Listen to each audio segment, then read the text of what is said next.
guys, welcome to my channel. This is my first video and today I'm going to be giving you a review of A Crown of Ivy and Glass by Claire Legrand. I've been kind of in a reading slump, a very long one.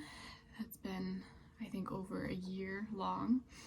So I've just been trying to get back into reading, and I'm hoping that by doing these reviews it'll kind of force me to think a bit deeper, just more critically, of the books that I'm reading.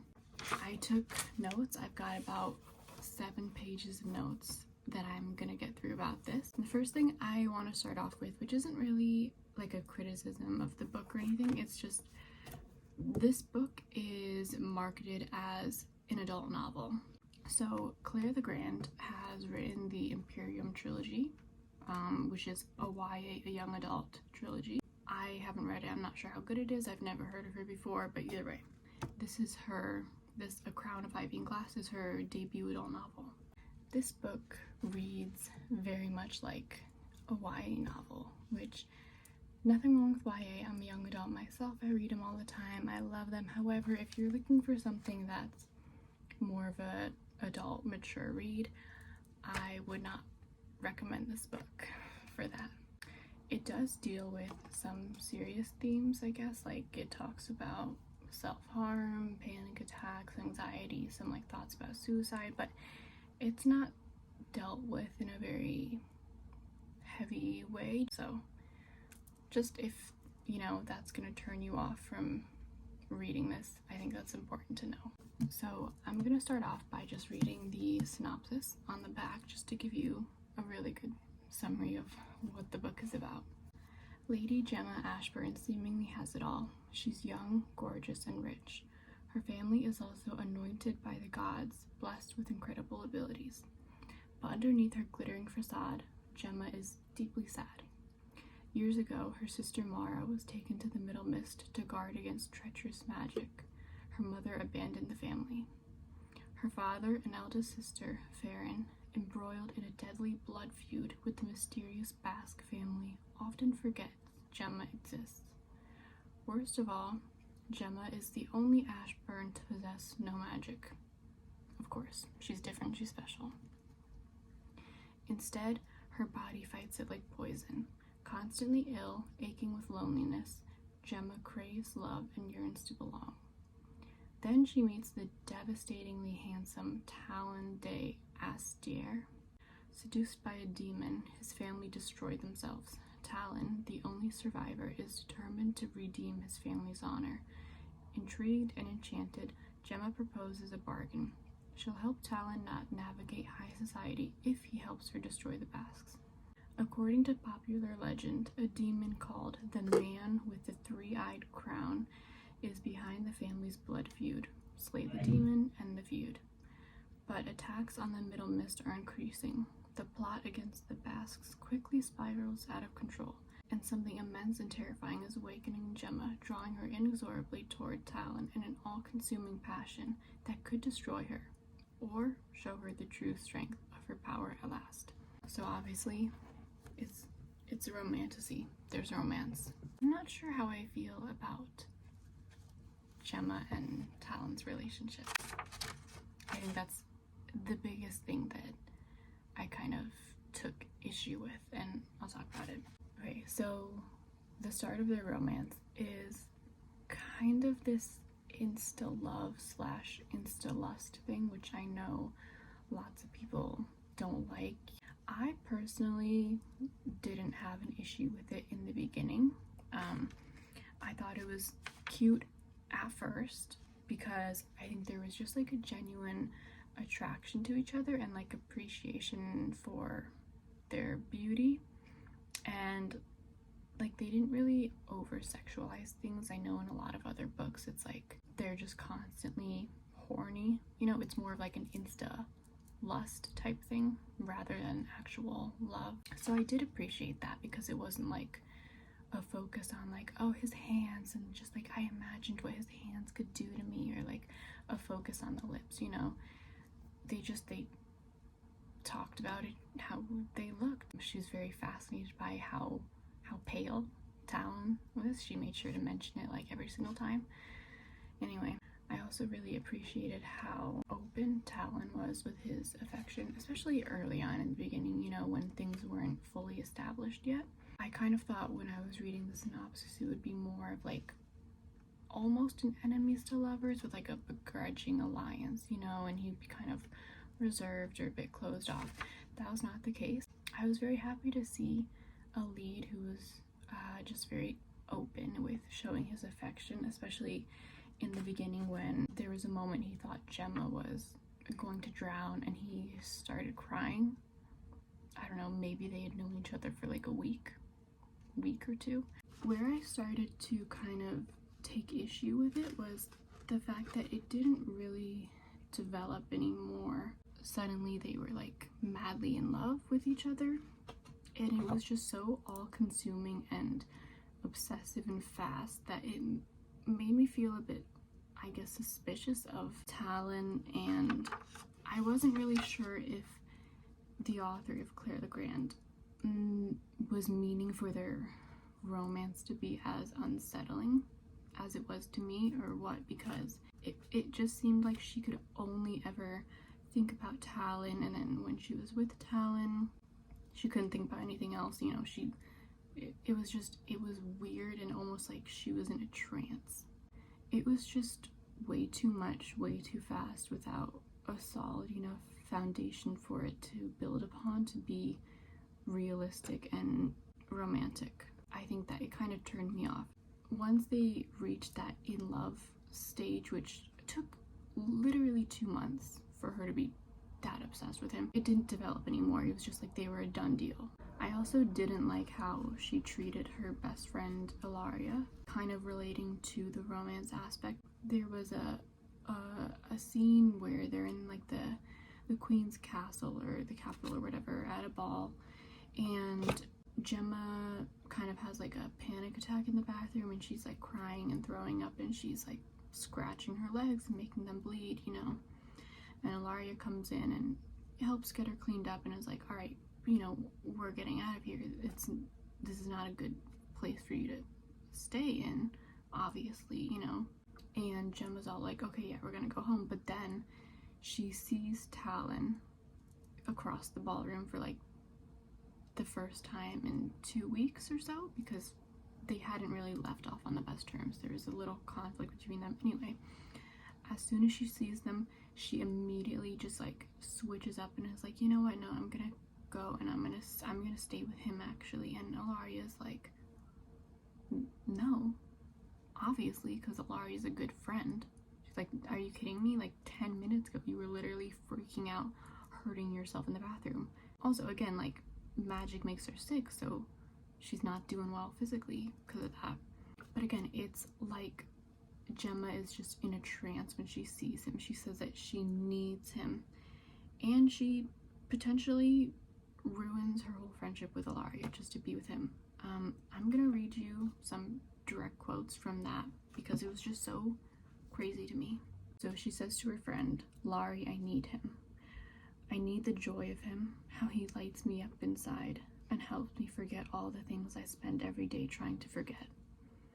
I need to believe that he and I can mend things, and I need to try. Let me have this.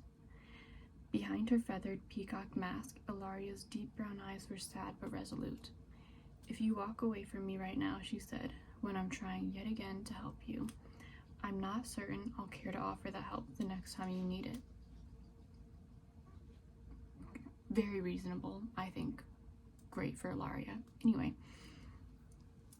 her words stung, but that made it easier for me to step away. I understand, I said coolly. I love you, Laurie. Nothing can change that, not ever. What? I don't know, maybe that's just me, but I would never do that to my best friend for a man I met literally 2 months ago. Call me crazy. And then, you know, she goes to Talon and just kind of immediately forgets all of her bad feelings again, which kind of led me to think that's weird, you know, is she in a trance with him or something again? And she says to him, I might have just lost my dearest friend, all because I was happy to see you. I don't know. That whole interaction was just so weird and off-putting to me, and I think that's where it like really stopped being romantic at all. I think at that point I genuinely had to go and like look up the author to make sure it wasn't one of those like male authors using a female's name in disguise, because that is a crazy thing that happens. But that is so not girl code. And honestly, I kind of wish Ilaria just dumped her for good then, because you know later on in the book there's some conflict that happens and Gemma goes running back to Ilaria and Ilaria just helps her and things are normal between them. I don't know. I hate that. That's disgusting. And then kind of tying into that, just the way she treated Ilaria throughout the whole course of the book. She says that she's like her lifelong friend, practically family, and yet they don't really interact that much. She was only really there to help Gemma out, even when Gemma definitely did not deserve it, so it didn't really feel like she was fully fleshed out as her own separate character. You know, she was just like an aid for the main character. Gemma also didn't trust Ilaria when Ilaria was, I think, rightfully suspicious of Talon, and she even like accused her of being jealous, like that was the reason she didn't trust him, because Ilaria was jealous. This all happened when they met at some like tournament event thing, and in fact Ilaria was kind of angry at Gemma when they first reunited because Ilaria wrote like weekly letters to Gemma. I guess that's their usual thing or whatever. And Gemma didn't write any of them back because she just forgot. Like she put them in her drawer and she forgot. And that stood out as like really weird to me. All these like gaps in her memory and just losing track of things and not seeming like she was fully in her right mind. You know, I thought that would have been addressed more. It wasn't. So I don't know, that's just like a weird thing to be in there. I don't know. Ilaria even says that, you know, she doesn't trust Talon because he has a weird smell. And again, I'm just gonna read it directly off the page to you. So Ilaria says, "He reeks. His scent is terrible. It's fine on the surface, pine and rosewood and a little bit of lemongrass. Most people would smell only that, but I'm not most people. The odor underneath, Gemma, is putrid. I've been trying to describe the scent to myself, and the best I can come up with is that it's like some deep, damp part of the woods where something has died and the air is musky with rot." And just an important note about Ilaria, she also is like anointed, which means she has some powers from the gods too. Not as strong as like Gemma's family, but she still has them, and she makes perfume, so she's got a really good nose. And that's also just a really strange thing to say. So if that were my best friend, I would be paying a bit more attention to that and kind of trying to look into that a bit more. Obviously, Gemma doesn't. She doesn't really believe her, and she gets angry at her for saying that about him. And after that, she just immediately forgets about that and any guilt she feels because she has a sex dream about Talon. Yeah, that's another thing. The sexual moments between them, they happen at just like the weirdest or like the least appropriate times. And then also, after she has that sex dream the next day and she sees Talon, she immediately tells him what Ilaria said about him. I don't know. I didn't like that. The next thing I'm going to talk about are the characters themselves.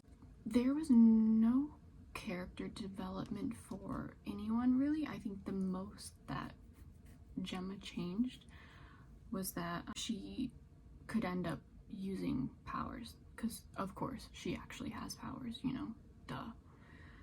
But overall, she stayed very stubborn, rash and annoying. It's very hard for me to dislike the main characters, because even when they make bad decisions, it's usually, there's reasoning behind it, and I can sympathize with the fact that she was only trying to do good. I couldn't really do that with this character, with Gemma. In the very beginning, like I think first chapter or so, she puts herself in danger by running through the Middle Mist, which is some area that I guess protects like the mainland from monsters or creatures. I don't really know. So she runs through that just to find her sister Mara, who works there to kind of like defend the Middle Mist. Anyway, she runs in there to find her sister just so she could hear what Mara was going to say to her, because Mara had originally been like, hey, I need to tell you something, it's really important, but then they were interrupted and she had to go fight the monsters. So of course Gemma just runs in there afterwards being like, wait, what'd you say? Almost dies. She's constantly trying to prove herself, which I can understand. She feels weak, she feels overlooked due to her constant chronic pain and illness, which I guess is like technically a disability, but her attempts to kind of prove herself usually make things worse for other people. I don't think she really learns from it. I did like, however, that she was a character that appreciated her beauty, all these fancy dresses, she liked parties. I think that's just a nice change and a contrast from a lot of other female protagonists in these fantasy books. I think a lot of them they don't really care for big dresses. They don't really know how beautiful they are, and I can understand, like, if it fits within the context of the story, I don't really mind, but it is just a nice difference, I think, in main characters. But even without that, I liked her sisters more as characters than her. I liked her sisters Farron and Mara more than Gemma. I think that they were just a lot more complex to me.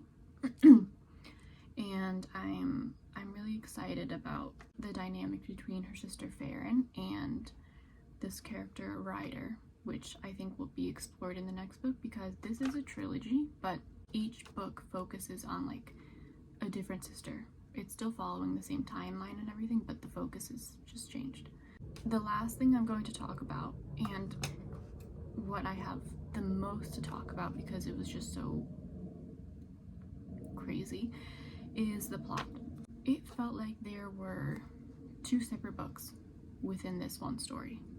The plot, like from reading off the synopsis, it seems pretty simple and straightforward, and I thought there would be more of an emphasis or more of a focus on her deal with Talon to help him kind of regain favor of the queen, and then he would help her bring down their enemies, the Basque family.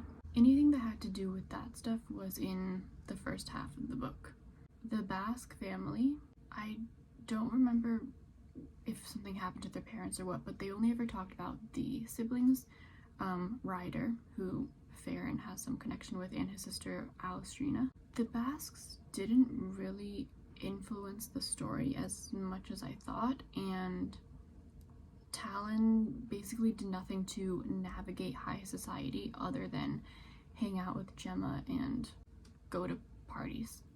Their plots to destroy the Basques, it was all just like public humiliation. I don't know, it just, I couldn't even really, I really couldn't tell you what happened the whole first 300 pages, because this book is like almost 600 pages. I've seen some reviews saying it had kind of like a Bridgerton vibe or whatever. I did get that very much from the first half of the book. It was more like slow paced to me. Halfway through the book though, it completely changes. Gemma gets kidnapped by the Villia, which are basically these undead women brought back to life by necromancers who they now work for and like kidnap people as food for the necromancers.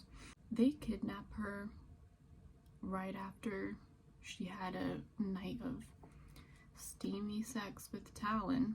So they come when like they're both naked, and Talon is like, hey, stay here, you know, I'll go take care of them, you hide here. He goes out, I think, with a gun, fully naked. It is at night, but fully naked.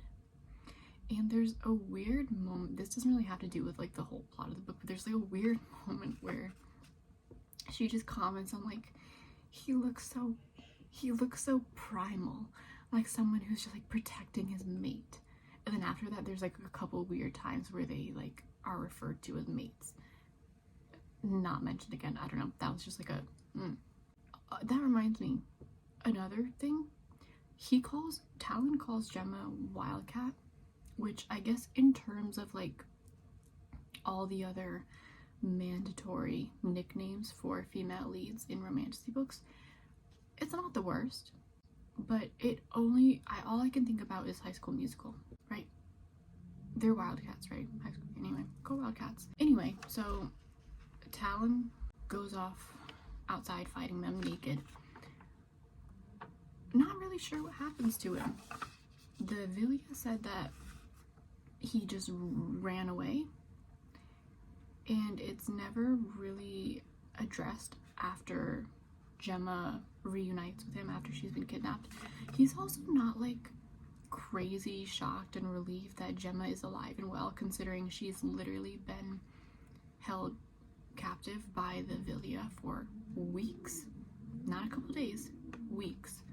It's also revealed then that Talon is actually the demon, the man with the three-eyed crown, who's like technically kind of behind the blood feud with the Basques.